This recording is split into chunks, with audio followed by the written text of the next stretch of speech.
Welcome to USA Global TV and Radio, where our mission is to provide education, entertainment, hope, and inspiration.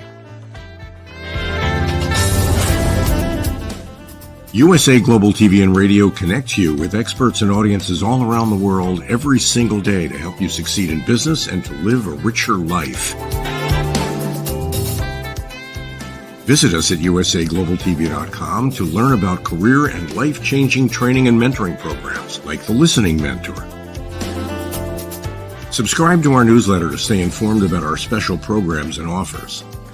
Discover how you can become a guest on one of our shows or a host or producer of a USA Global TV and Radio show of your very own. That's USA Global TV and Radio, where the doctor is always in.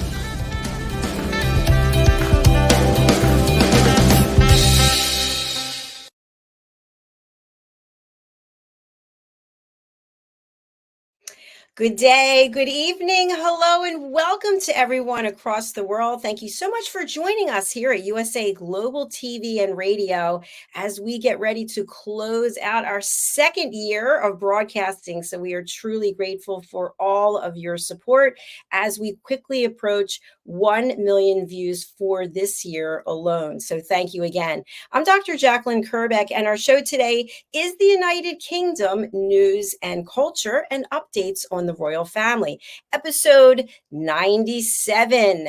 So we are joined today by our elite group of panelists. We're going to have a lot of news and information and some fun laughs as well.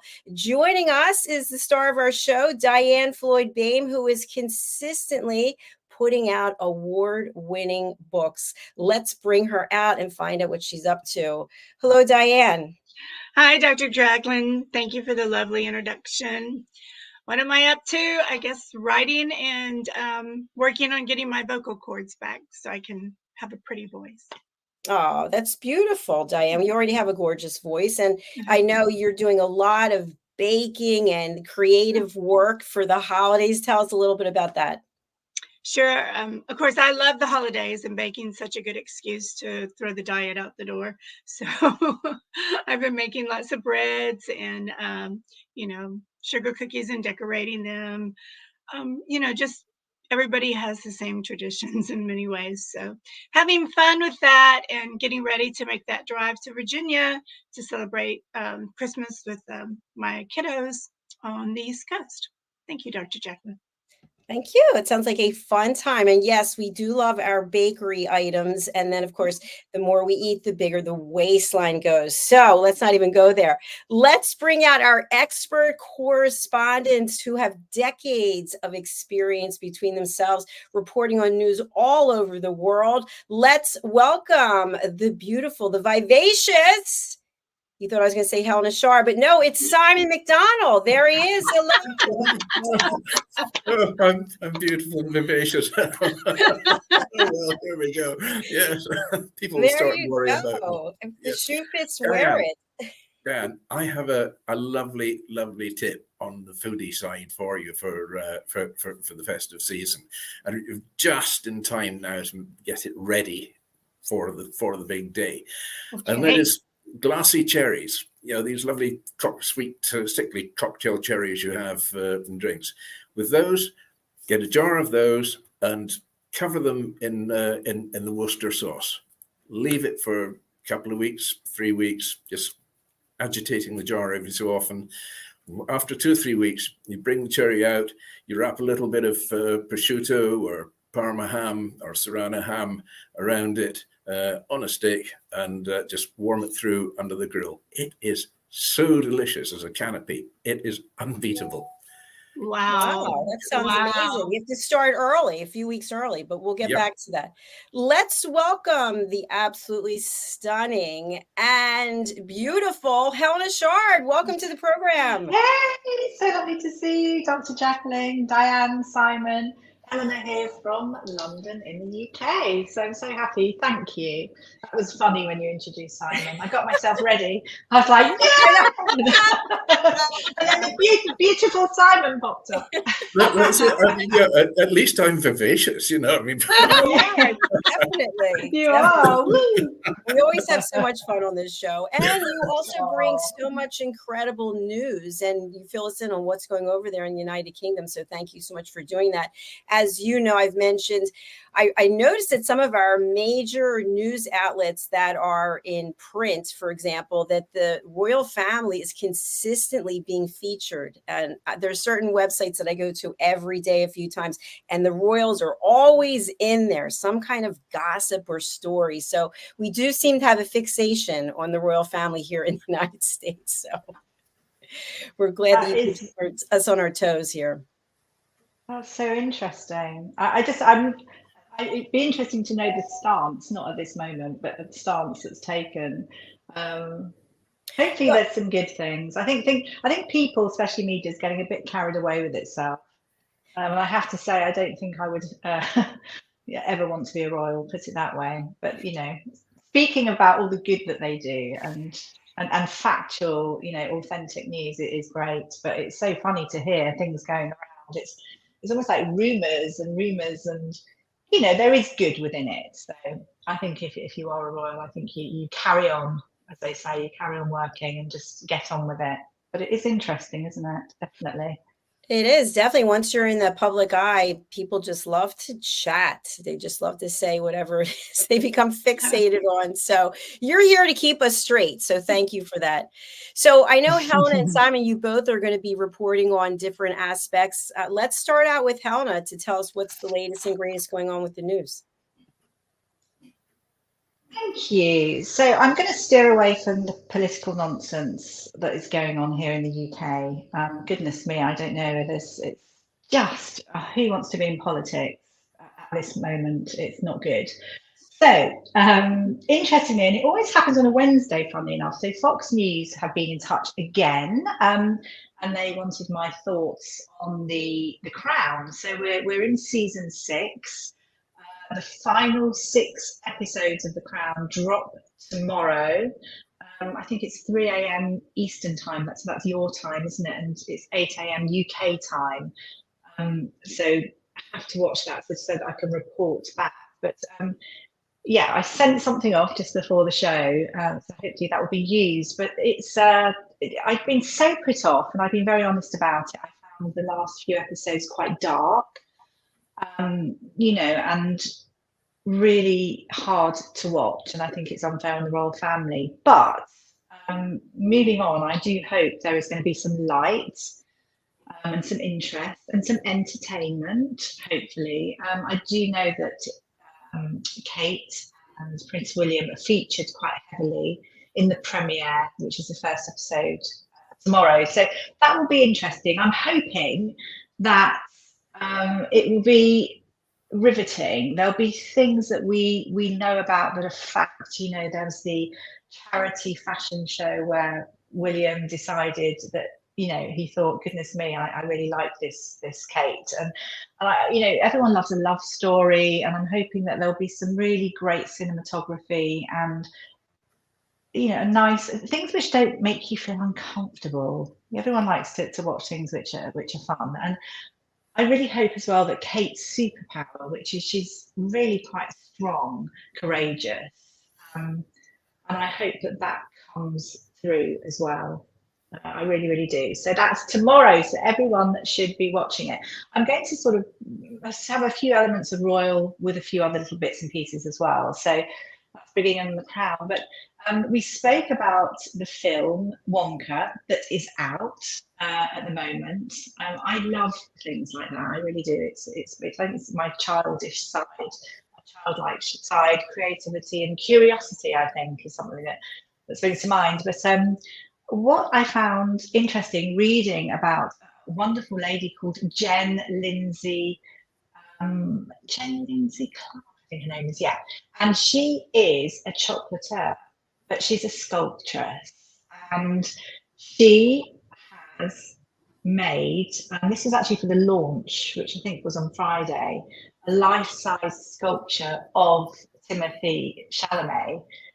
So it's a huge sculpture. I mean, 6'2". There it is. That's just a little bit of it, but 6'2". It took, you know, roughly 6 weeks to craft, and it's just, she loves the program. She loves it from the olden days, Willy Wonka and the Chocolate Factory. Excited to have been commissioned to do this. I think there's a lovely story behind it, and it's all about creativity.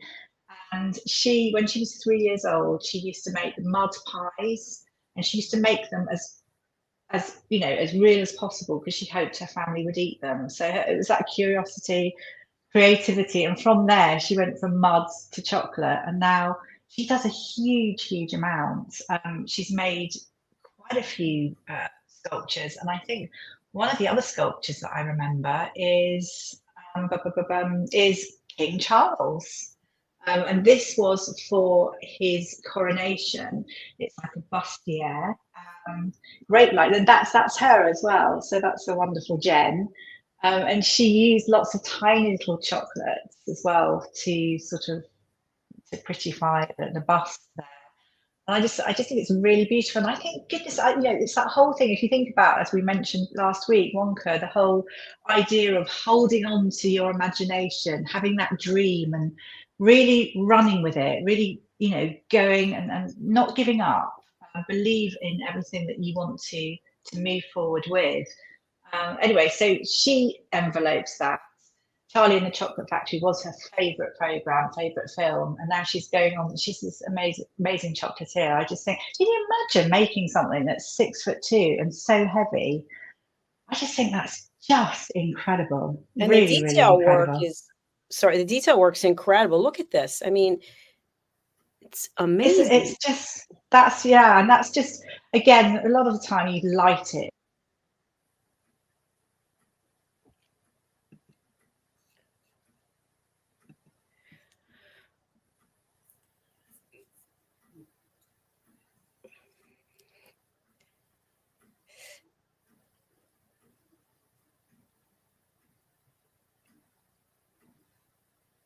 Simon, can you hear me?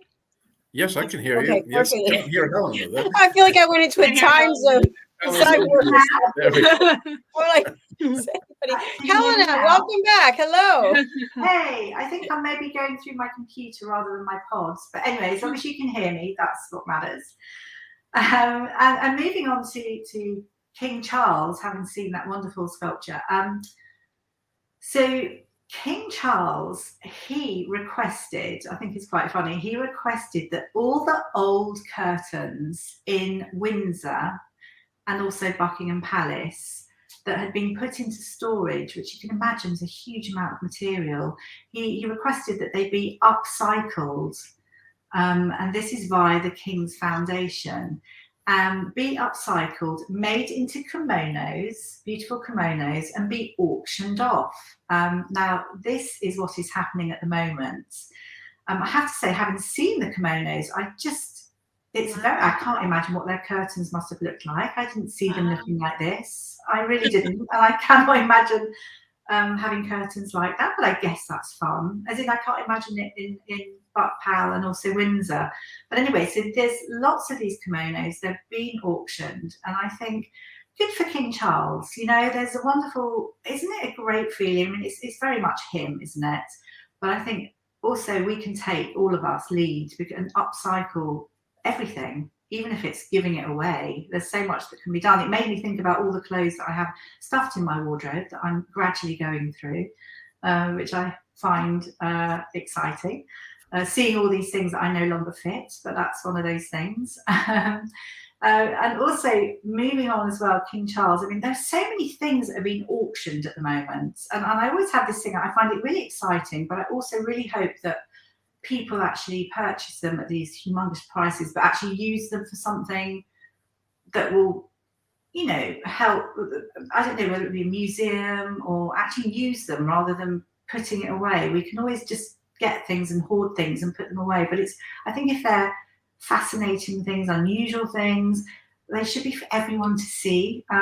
This one is slightly spooky for me, actually, this one. But interesting in that the royal hairdresser, this was from some time ago, I think actually in 1971, he was thanked by the late Majesty Elizabeth II. Goodness, I can't even believe she's gone, for his service. But so it's a lock of King Charles, Prince Charles hair. So it's a little lock of hair. There we go. This is when he was at Gordonstone. He was at Gordonstone, and it's a little snip of hair that he was given authorization to keep, plus barber's scissors, etc., being auctioned by Paul Fraser Collectibles. So George Crisp, I think his name is, he had a salon in Trumpers, which was the name of his salon in Mayfair. Now, if you know London, Mayfair is just a quick trot down to Buckingham Palace. So he used to just shut up shop and have the trot down to the palace, and he would obviously cut hair, etc. And I think he actually he used to cut George VI's beard, which is late Queen Elizabeth II's father.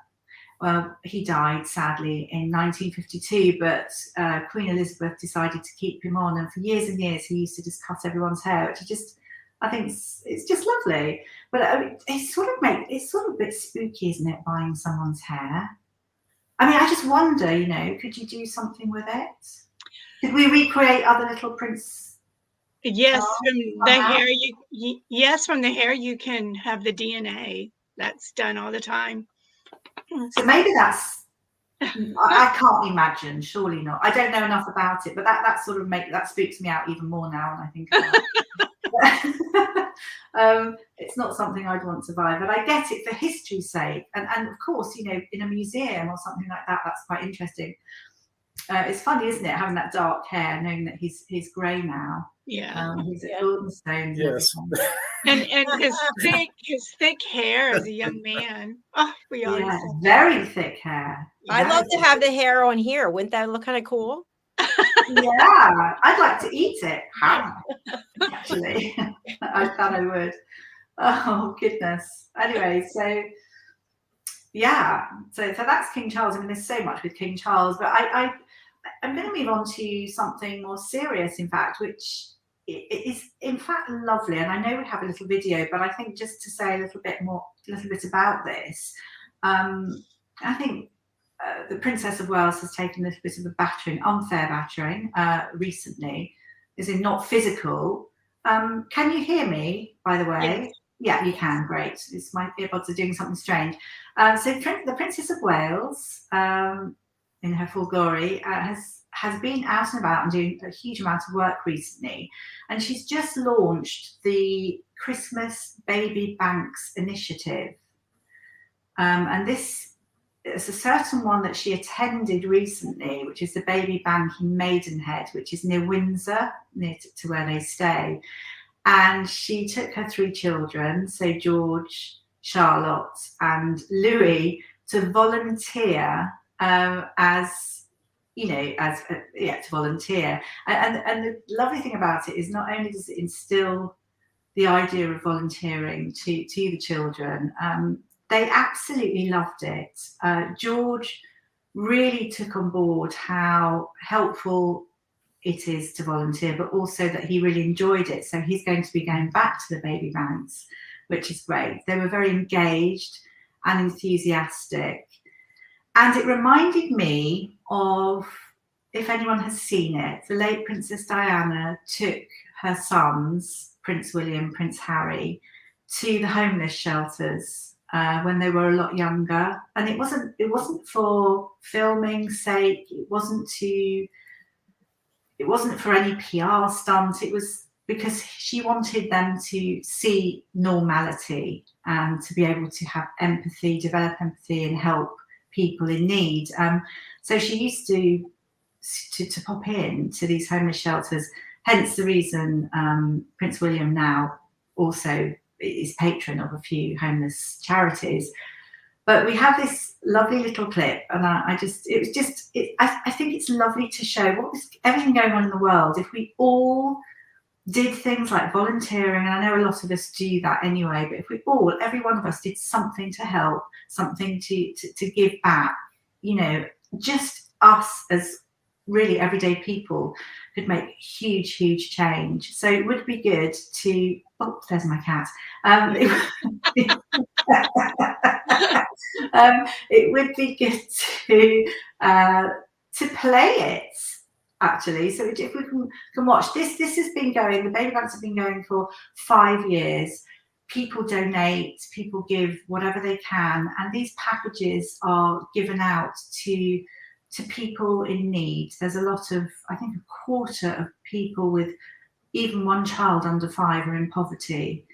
And if you can help carers, help parents in need, obviously it helps the children. And this is all about the Princess of Wales Shaping Us symposium that she's working on. This is her charitable big thing that she's doing, which is doing such a huge amount of good. So I think let's play it if we can, Dr. Jacalyn.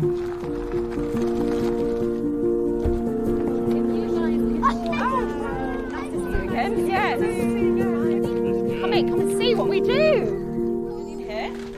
Here, there's lots of people who give up their time, and there are lots of volunteers who come and help out. And so you're the volunteers for this evening. Right, you ready? What we would like you to do is try and choose some presents for some children who are similar age to you guys. So if you think about what you would like to play with. Yeah, this is a big gun. Wow. Who's this for?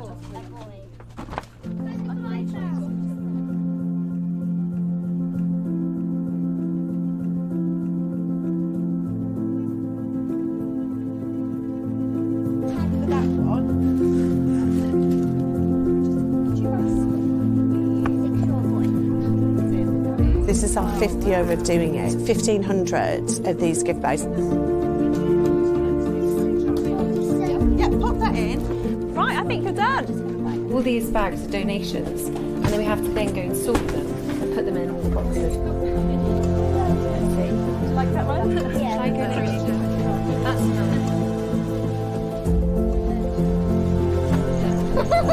This is Welsh. George wants to come back, so that's good. You can see how rewarding that sort of work is, isn't it? Knowing that you're helping out others.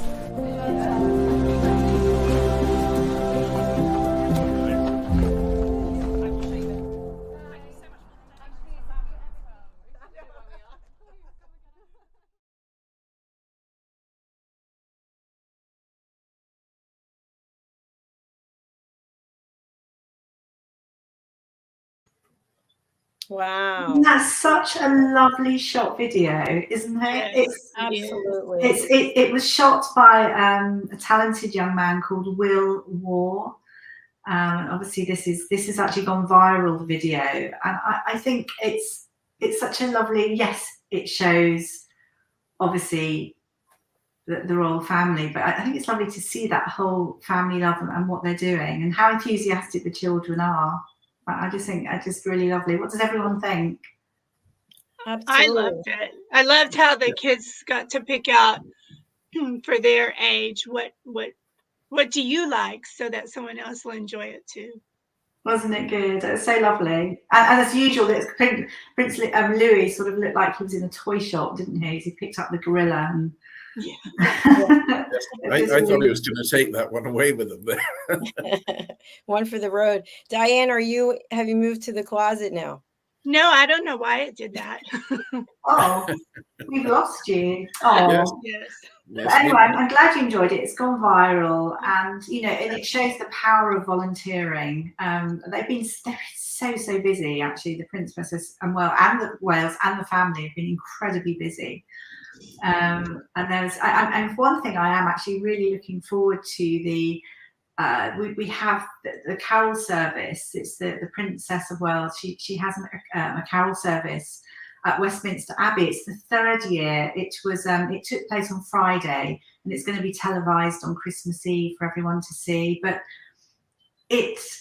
from what I've seen, and I've seen snippets, it's absolutely beautiful. And again, this is thanking all of those that support babies and young children and families. They were invited as people from certain charities, and some great performers, and it's absolutely beautiful. Obviously, children are there, so everyone should tune in, and that's on Christmas Eve. I haven't got the exact time, but I'd imagine it would be after the King's speech. I don't know. I think we need to look that one up. But anyway, that's something to work on. And I think finally, I want to say as well, we have some wonderful actors, actresses, wonderful people in general all over the world, but talking about the UK at the moment, a lovely lady called Vicky McClure. Now, Vicky McClure is a well-known actress here. I really think of her as the darling of the UK. She's a very, very talented actress. One of the most recent roles, I think she starred in The Line of Duty, which is a well-known series over here. But she has recently, and congratulations, Vicky McClure, on this as well, has recently received an MBE in Windsor from King Charles. And that's for all her work, and she tirelessly works as well as doing her filming, breaking barriers with her charity work around dementia. And she's formed the Dementia Choir, which was in 2019. Which here in the UK we have programs on it, and it's so moving. It's absolutely wonderful. She's such a lovely, warm person. And this Dementia Choir, there's lots of people. It's formed totally from people with dementia.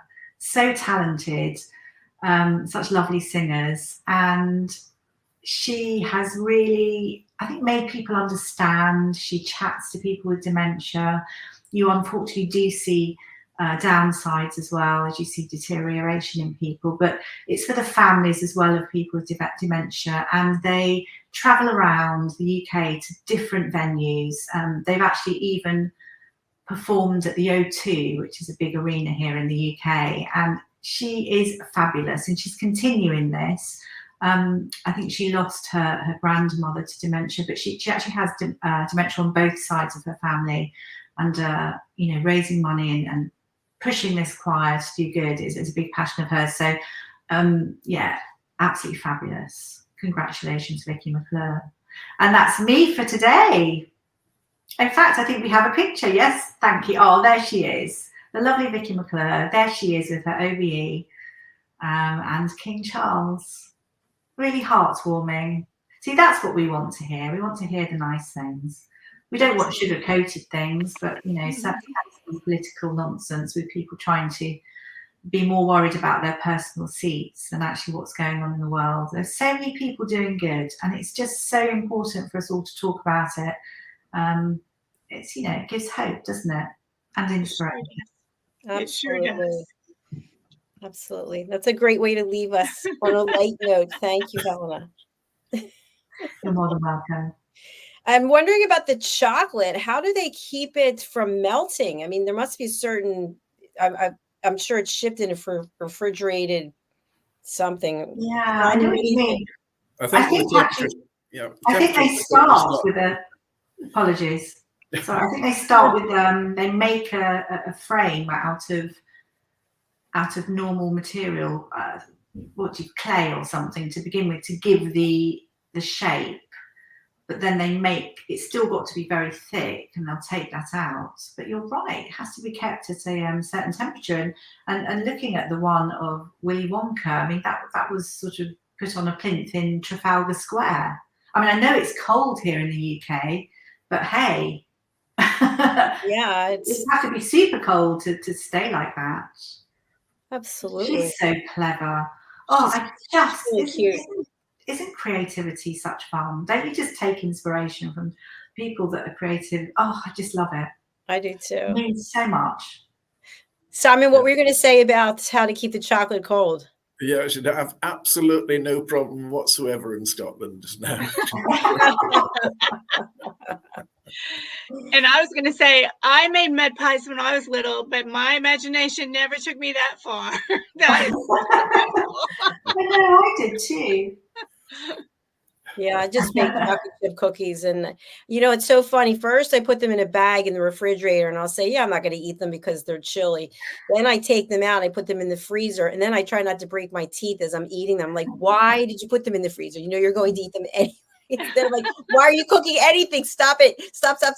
So anyway, sorry. Oh, well, did anyone make things when they were younger that they thought that maybe they'd? I used to make perfume out of rose petals and things like that. Well, I thought I was making perfume from a very young age, and I used to keep it bottled and smell it every day, and it just, you know, I didn't do it the right way. But you know, my heart and creativity was in it. Do you wear perfume now, Helena?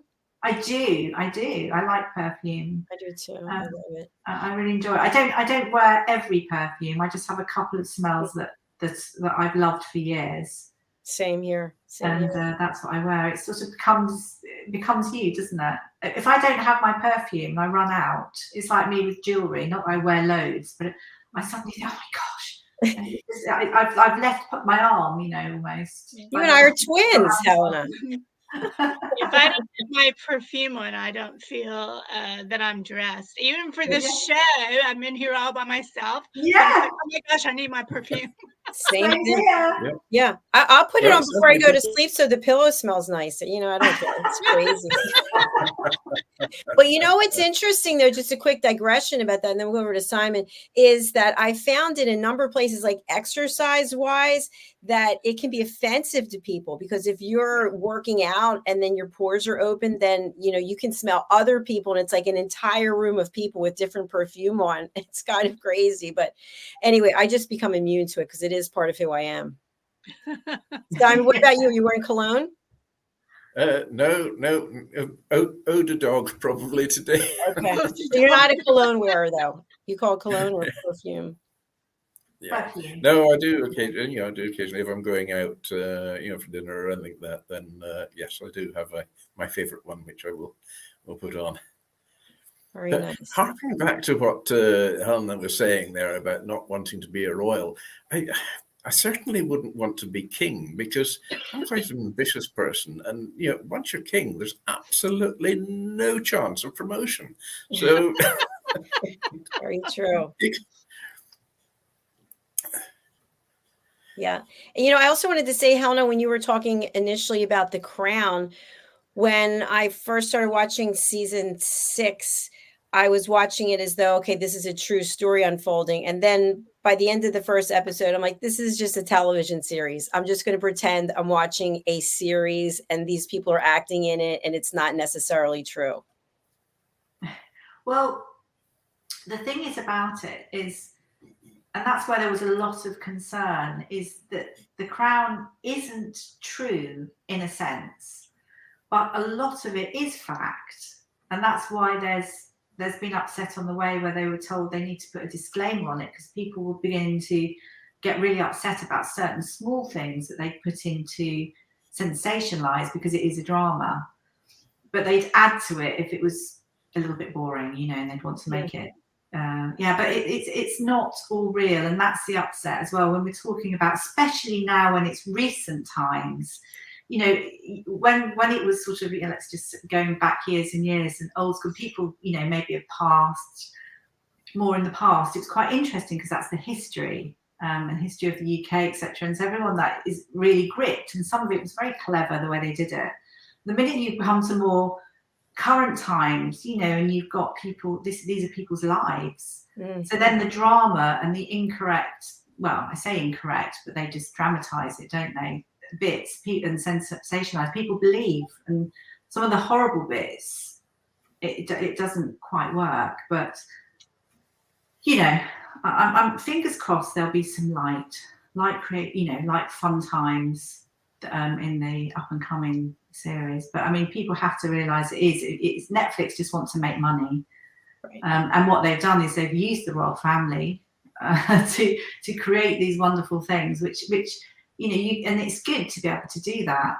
It's just having that happy medium. There's a few things that they've done, Netflix, which you just wonder why they've done it. I won't go into it now because we don't have the time, but on the whole, and they say that season 6 is going to be the end, but I have a feeling season 6 will finish, and funnily enough, we will hear that there'll be more, because there's always going to be stories. I mean, look what's going on now. I mean, you know, this nonsense with I won't even mention people's names, but there's always going to be something to make stories from.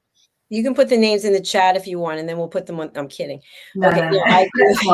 I agree with you. It's so interesting because it's still, you know, all the broadcast platforms that are speaking, they're coming to me and they want to know my thoughts, or have I this, have I heard, have I spoken to about such and such. I think, really, surely people are just bored now. You know, really, we just want to move on, and we want, well, we want harmony, and let's all do good.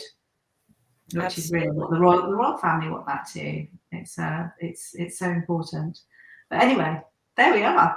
Thank you, and it's certainly a great time of year to volunteer and help other people, because there are a lot of people who are not celebrating, who need something to look forward to. Even writing a card and delivering it to someone maybe in a retirement community or somewhere where they don't have people visiting them really makes a difference. So thank you all for everything so far. And Simon, I'm going to turn over to you. I know you have a 2-part series, and today you're going to start on the first part, which could end up being a 2-part of the first part. I don't know. Let's see where it goes.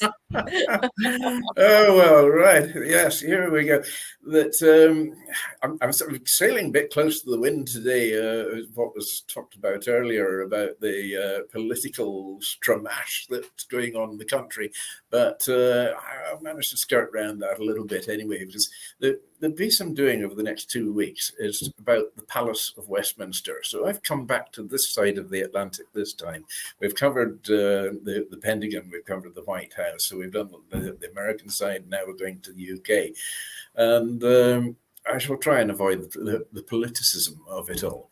So the Palace of Westminster, it's the meeting place of Parliament of the United Kingdom. It's commonly called the Houses of Parliament, after the House of Commons and the House of Lords, which are the two legislative chambers which occupy the building Westminster, which has become the metonym for the UK Parliament and commemorates the name of the palace. The Elizabeth Tower, which is nicknamed Big Ben, is of course a landmark of London and the United Kingdom in general, and probably one of the most iconic towers that in the world. The building itself, the Westminster Palace, was originally constructed in the 11th century as a royal palace and was the primary residence of the kings of England until 1512, when a fire destroyed the royal apartments. And the monarch moved then on to the adjacent Palace of Whitehall. But the remainder of the palace continued to serve as the home of Parliament of England, which had met there since the 13th century. So in 1834, a second larger fire destroyed the majority of the palace, but Westminster Hall was saved and incorporated into the replacement palace. The competition to design the new palace was won by the architect Charles Barry, who chose a Gothic revival style for the building, and construction started in 1840, lasted for 30 years, suffering the usual delays of cost overruns, and then, of course, the death of Barry and his assistant Augustus Pugin. The palace contains the chambers of the House of Commons and the House of Lords. It's got a floor area of 1,210,680 square feet, so it's pretty big. The site of the current palace may have been used by King Canute during his reign from 1016 to 1035, and from around 1045 to 1050, Edward the Confessor built a palace and the first Westminster Abbey, which now the oldest surviving part of the palace, of course, is Westminster Hall, which dates from the reign of William II, who reigned from 1087 to 1100. Then 1512, during the early reigns of Henry VIII, fire destroyed the royal apartments of the palace. And then 1534, Henry moved to the neighbouring Palace of Whitehall. The predecessor of Parliament, the Curia Regis, or Regis, met in Westminster Hall when the king was in residence. The model Parliament, considered the first Parliament of England, met at the palace in 1295. The palace did not have dedicated chambers for the House of Commons or the House of Lords. The Commons adapted St. Stephen's Chapel for its use in the 16th century, and the Lords used the painted chamber, and from 1801 used the white chamber. Couldn't afford the paint. Well, the palace underwent significant alterations from the 18th century onwards, as Parliament struggled to carry out its business in the limited available space. These included new official residence for the Speaker of the House of Commons, which was completed in 1795, and significant alterations on the new building by James Wyatt, completed in 1801. The last alterations were undertaken by Sir John Soane between 1824 and 1827 and included new library facilities for both Houses of Parliament. So on the 16th of October 1834, a fire broke out in the palace. There's an awful lot of fires there. There we are, cold country. And it broke out in the palace after an overheated stove set fire to the House of Lords chamber. Both Houses of Parliament were then destroyed, along with most of the other buildings in the palace complex. Westminster Hall was saved, again, thanks to firefighting efforts and the change of direction of wind. William IV offered the most completed Buckingham Palace, William IV offered the almost complete Buckingham Palace to Parliament, hoping to dispose of a residence he actually disliked. So, however, the building was considered unsuitable and the gift was rejected. 1835, following that year's general election, the King permitted Parliament to make plans for its permanent accommodation. And each house created a committee, and perpendicular Gothic revival style of design was chosen by architect Charles Barry. The Lords Chamber was completed in 1847 and the House of Commons Chamber in 1852. During the Second World War, the palace was hit by bombs on 14 separate occasions. Worst raid took place on the night of the 10th and 11th of May 1941, when the palace took at least 12 hits. 3 people, 2 policemen and resident superintendent of the House of Lords, Edward Elliot, were killed. The Commons Chamber and the roof of Westminster Hall were both set alight, and as the firefighters couldn't save both, it was the hall that was saved and the chamber destroyed. The Lords Chamber and the clock tower were damaged in the same raid, and the Commons Chamber was finally rebuilt and completed in 1950. The Palace of Westminster has 3 main towers. The largest and tallest is the 323-foot Victoria Tower, which occupies the southwestern corner of the palace. On its completion in 1858, it was actually the tallest secular building in the world. At the base of the tower is the Sovereign's entrance, which is used by the monarch when entering the palace to open Parliament each year. And the 49-foot high archway is richly decorated with sculptures, including statues of St. George, Andrew, and Patrick, and of course Queen Victoria. And the main body of the tower houses the parliamentary archives in 5.5 miles of steel shelves spread over 12 floors. They include the master copies of all Acts of Parliament since and important manuscripts, such as the original Bill of Rights and the death warrant of King Charles I. At the north end of the palace is the Elizabeth Tower, which is commonly known as Big Ben. At 315 feet, it is only slightly shorter than the Victoria Tower, but much slimmer. It was called the Clock Tower until 2012, when it was renamed to celebrate the Diamond Jubilee of Queen Elizabeth II. The clock tower was designed by Augustus Pugin and built after his death. The tower, it houses the Great Clock, which uses the original mechanism, which was built by Edward John Dent to design's amateur horologist Edmund Beckett Denison. And it's highly accurate by the 19th century standards, striking the hour to within a second of the time, and remains reliable since it entered service in 1859. The time is shown on 4 dials, each 23 feet in diameter, which are made of milk glass. And the hour hand is 8 feet 10 inches long, and the minute hand 14 feet long. 5 bells hang in the belfry above the clock. The 4 quarter bells strike Westminster chimes every quarter hour, and the largest bell strikes on the hour. Officially, that's called the Great Bell, or Big Ben, surprisingly, a nickname of uncertain origins. It was thought to possibly be the person who was the foreman who struck the bell in moulding it in the first place. It's the 3rd heaviest bell in Britain, weighing 15.25 tons. In the lantern at the top of Elizabeth Tower is the Ayrton light, which is lit when either House of Parliament is sitting after dark. It was installed in 1885 at the request of Queen Victoria so that she could see from Buckingham Palace whether the members were at work or not. So I like to keep an eye on things. There's been a number of incidents at the Palace of Westminster. The famous gunpowder plot of 1605 was a conspiracy among a group of Roman Catholic gentry to re-establish Catholicism in England by assassinating the Protestant King James I, who was also James VI of Scotland, and replacing him with a Catholic monarch. They placed large quantities of gunpowder beneath the House of Lords, which one of the conspirators, famous Guy Fawkes, would detonate during the state opening of Parliament on the 5th of November 1605. If successful, the explosion would have destroyed the palace, killing the king and his family and the lords.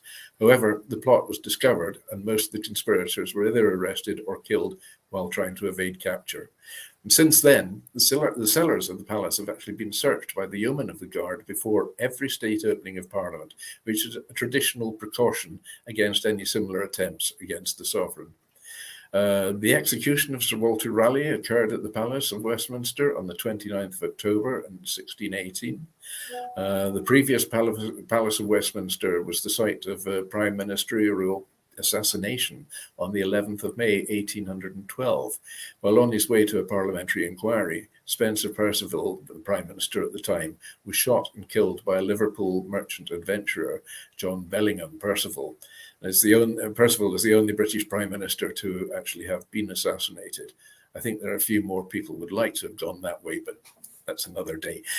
The new palace became the target for Fenian bombs on the 24th of January 1885, along with the Tower of London.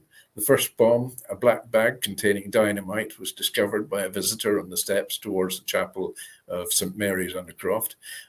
Police Constable William Cole attempted to carry it to the new palace yard, but the bag became so hot that Cole dropped it and it exploded. The blast opened a crater in the floor of 3 feet in diameter and damaged the roof of the chapel and shattered all the windows in the hall, including the stained glass south window at St Stephen's porch. Both Cole and P.C. Cox, a colleague who had joined him to offer assistance, were seriously injured, and how they escaped that I really don't know. A second explosion followed almost immediately in the Commons chamber, causing great damage but no injuries, fortunately. On the 17th of June, 1974, a 20-pound bomb planted by the Provisional IRA exploded in Westminster Hall. The explosion and the resulting fire injured 11 people, caused extensive damage. 5 years later, a car bomb claimed the life of Airy Neve, a prominent Conservative politician, while he was driving out of the Commons car park in New Palace Yard. The attack occurred on the 30th of March, 1979. The palace has also been the scene of numerous acts of politically motivated direct action taking place in the chamber in the House of Commons. In July 1970, a man in the Strangers' Gallery threw 2 canisters of tear gas into the chamber to protest against the use of such gas in Northern Ireland. 1978, activist Jana Mintoff and another dissident threw bags of horse manure. Concern about such attacks led to the installation of a glass screen in the public gallery in 2004. The new barrier doesn't actually cover the visitors gallery in front of the public gallery, which is reserved for ambassadors and members of the House of Lords and other dignitaries. And in May 2004, protesters from Fathers for Justice attacked Prime Minister Tony Blair with 4 flower bombs, and from this part after obtaining admission by bidding for a place in the visitors gallery in a charity auction. So subsequently, individuals now wishing to sit in the galleries must first obtain a written pass from a member certifying that the individual is personally known to them. In September of the same year, there were 5 protesters opposed to the proposed ban on fox hunting, disrupted the proceedings in the House of Commons by running into the chamber, which was actually the first occurrence since King Charles I's unauthorised entry in 1642, which triggered the English Civil War.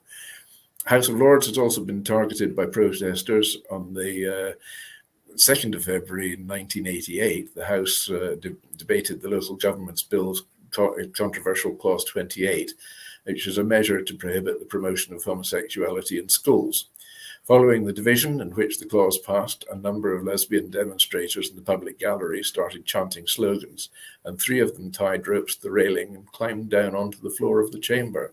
Lord Monkswell, who had provided the woman with passes to attend the debate, later apologised to the House for the incident, but he wasn't actually criticised for the protest. Similar actions have been carried out outside the Palace of Westminster. Early in the morning of the 20th of March 2004, 2 Greenpeace members scaled the clock tower to demonstrate against the Iraq War, raising questions about security around such a likely target of terrorist attacks. March 2007, another four members of Greenpeace made their way to the palace roof by means of a nearby crane, which is being used for repairs to Westminster Bridge. Once up, they unfurled a 50-foot banner protesting against the British government's plans to update the Trident nuclear program. In the February 2008, 5 campaigners from Plain Stupid Group, they really think them up, these ones, they gained admittance to the building as visitors, then moved up the roof to demonstrate against the proposed expansion of Heathrow Airport. Then on the 1st of April 2019, a group of environmental protesters from the group Extinction Rebellion stripped semi-naked in the public gallery during a Brexit debate and glued themselves to the handrail and the glass screen with their buttocks facing the Commons chamber. MPs, well, they attempted to continue the debate, some of them incorporating puns and references to the nakedness into their speeches, and much hilarity was held by all. There have been 4 fires in the Palace of Westminster site during 2019 and 8 in 2018. You'd think they'd have got the idea how to put fire precautions in place by that time. But in 2022, well, the body of the late Queen Elizabeth II was left inside the hall for people to pay their respects, and a man decided to jump the barriers and pull away the flag draped over the coffin. He was detained and taken away by police and officials, and quite rightly so too. So there we have this week's part of the Palace of Westminster. It's a story that seems to unravel all the time. There are all sorts of fables coming out, but they seem to have an awful lot of fire issues. But I'll continue just now, because on this day, which I've been doing the last few weeks, and on this day in 1577, Sir Francis Drake set sail on his circumnavigation of the globe in the Pelican, which was later renamed the Golden Hind. Then in 1734, Britain and Russia signed a trade agreement. Well, you don't see that happening today, that's for sure. 1961, the impresario Brian Epstein signed up the Beatles. And for birthdays today, well, firstly, we've got Mary Todd Lincoln, who was born 1818, died in 1882, and was the wife of Abraham Lincoln. She was the U.S. First Lady. She was born in Lexington, Kentucky. Then in 1995, Dick Van Dyke, phenomenal actor and character, was born in 1925. So he is 98 today. Happy birthday, Dick. All right. Thank you, Simon. I think we might have been missing one photograph when you were talking about those people who glued themselves. I was like, where is that photograph? I don't see it here. Yeah, I mean, this one looks awfully familiar to a television host who has got long blonde hair and. Well, Diane recently colored her hair. It's probably her. Save you embarrassment and maybe leave that one out this week. Well, that was really interesting. Thank you. I love how we're learning something new each week. So thank you to both of you, Simon and Helena. Diane, what are your thoughts? Thank you. That was incredible, Simon. I learned so much, and there's so much going on in Scotland in real life, but I'm so glad you're sharing with us all this history, because history is what makes us who we are today. So thank you, Simon. Right. I'm actually starting to do some research into Edinburgh Castle when I moved north of the border for it, because there's a bit of a connection there. I mentioned a few shows earlier. my son Paul had been commissioned to make the new state sword of Scotland, which is now part of the Scottish Crown Jewels. So I'm going to be under scrutiny to make sure I get this absolutely 110% correct. Otherwise, I will be scored off my son's own Christmas card list this year. Well, you must be one proud papa. Yes, indeed. Yes. And I've got to call him sir now because, at sword's length, well, he knows how to use these things. He makes them. He certainly knows how to use them. So I've got to be very careful what I say to this boy. Yeah, I remember the sword that we had here with some photographs. How long ago was that, Simon? The state opening part, not state opening, the coronation. Yeah. And it was about a week or so after the coronation that he came to Edinburgh to be handed the Scottish Crown Jewels. And when I say handed, he got to touch them. That was it, and then they whipped them away again and put them back into Edinburgh Castle. Here, these are yours. Oh wait, not really. Yeah. You can look, but you can't have them. Exactly. But the sword he made, it's the second state sword of Scotland. Its predecessor was getting too fragile to use in ceremony. So that was it. Obviously, not as well made as it maybe should be. But having said that, I mean, it lasted over 500 years. So, so that's not bad. It's never been used in anger as far as anyone's aware. But Paul made this magnificent sword, for the Crown Jewels. And so his heritage will stay on for another 500 years. Long time, long after we're gone. Yes, absolutely. Wow. Well, thank you both for another fabulous show. Hopefully Diane's going to come back. What would you like to share? Anything that's going on for the holidays or anything that you want people to know about? Let's start with Helena.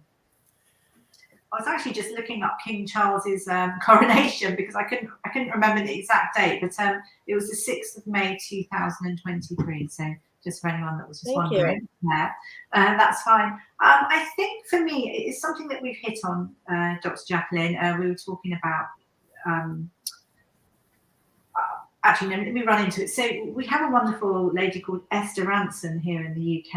I think she's now 83. She unfortunately has lung cancer, which I'm very sad about. But anyway, she's a fabulous person. She's a broadcaster. She was worked with people, for people, always helping people. We used to work a lot with children, but now, roughly 10 years ago, she opened the Silver Line, and this is a helpline. She's the founder and president of this helpline, and it's really for older people, but I guess vulnerable people as well. And it's to do with loneliness. And she has pleaded with people now, obviously we're almost in Christmas time, to really remember people who are older, who are more vulnerable, and really loneliness is a taboo. I've never really looked at it like that, but it really is. People don't want to talk about loneliness, and it definitely is a taboo. So to reach out to people who maybe are in need of some little bit of love, it's something that she's experienced, and I would hate anybody feeling like this. So I thought I'd just mention it, and it's the Silver Line. So thank you very much, Helena. Diane's back with us. Hello. We must be having strange weather here or something. Diane, what would you like to share about anything you have going on for the holidays or with your books or anything else that you want our audience to know about? Sure. I'm just all about everyone taking the beautiful light that you have inside you and sharing your light with others, because when you share your light with others, it makes them feel so good, and then they share their light. And as I said last week, it's a ripple effect, and the more we can do that, the better. I also was touched by what Helena said in regards to going to the elderly or reaching out to other people who are alone and to help them. And one of the things I do is we go to elderly homes, and we I find out who needs things that don't get visited, and we bring a little special something to them. And then I'll go to like a mobile park, and especially we've done it ever since our kids were little, and we find out who's not going to have Christmas, and we give them Christmas. That's beautiful, Diane. Thank you very much. And Simon, we're reminded that we are out of time as the clock is telling us it's time to go. Big Dan in the background there. Definitely. Anything you want to share, Simon, before we go to our sponsor? I think you've got to sort of look at what we've gone through today as well, and talking about the royal family and the lack of promotion once you get the top job, but I don't know. I still feel the sky is not the limit when there are footprints on the moon. Love Absolutely. I agree. And for me, I just say it's been an incredible year. I know we still have a couple of weeks left to go, but I'm super grateful because I never could have imagined that we'd be on this journey that we're on. And I've been working behind the scenes on another business. I'm going to be launching my own publishing company, and we're going to be doing press releases, which I've already done for a number of people. So I'm doing that behind the scenes, but it's really just about gratitude to each of you here and to everybody who's watching. Thank you for all the support and all the love. It really means a lot. Congratulations. Yes. Oh, great adventure you're embarking on there. I mean, publishing was a thing. It was Diane's fault that I got my book published. Blame her. And encouragement from all corners. It's totally uncharted waters for me when I got the book launched and so on. And great thanks to Norton's Triad Publications who put it on the road, but huge thanks to Diane for pointing me in their direction. So, and I can't wait till you get the next one out. Well, that's it. Another Rhyme Time is in the making. I know. I'm so excited. Yeah, it's like an addiction. And hopefully there's a room for one more publisher out there. We'll see. I spend a ton of time researching, and, I don't do anything halfway. So when it's ready, it'll be ready. But for now, we have to say goodbye. Our other program is already running, so I'm not sure what's going to happen. I guess we'll have two going at the same time. So Global Social Entrepreneurs is on right now with Ann Scotland, and that'll be followed by the Royally Rich Lifestyle Show, starring HELENA CHARD, Ian Pelham-Turner, and special guest Diann Floyd BOEHM, and sponsored by the British School of Excellence. Thank you. And our show today is sponsored by Diann Floyd BOEHM. So thank you so much, Diann. Really appreciate it. Let's take a look at your sponsorship, and we will be back again soon. Stay tuned for the sponsorship. Hello, I'm children's author Diann Floyd BOEHM, and I am co-host for several of the USA Global TV and radio shows. I joined because of the purpose of the USA Global TV and radio. They provide content for the viewers and listeners, an opportunity for people around the world to have their own show or even be a guest on an existing show. We truly believe in helping others get their positive message out to the world. We also have the opportunity for the listeners. You can watch on several platforms, and on YouTube, you can ask questions and even give a comment. We absolutely love it.